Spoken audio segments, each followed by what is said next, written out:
কষ্ট তখনই হয় যখন কেউ কাছে এসে আবার কিছুক্ষণের জন্য মায়া লেগে আবার চলে যায় দূরে।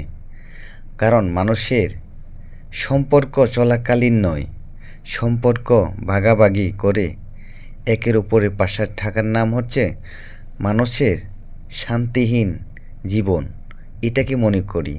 তো তারপরও প্রয়োজন ছাড়া কেউ কাছে এসে আবার চলে যায় কেন, তা বোঝার জন্য বড়ই কঠিন। সেটা হয়তো আপনি আমি সেটা বিবেক থেকে চিন্তা করে হয়তো বের করে শান্তি খোঁজার জন্য আমরা প্রতিটা মানুষে অবশ্যই চেষ্টা করি। তারপরও শান্তির মাঝে আসলে সুখ খুঁজে পাওয়ার সেটা সবার কপালে জুটে না রে।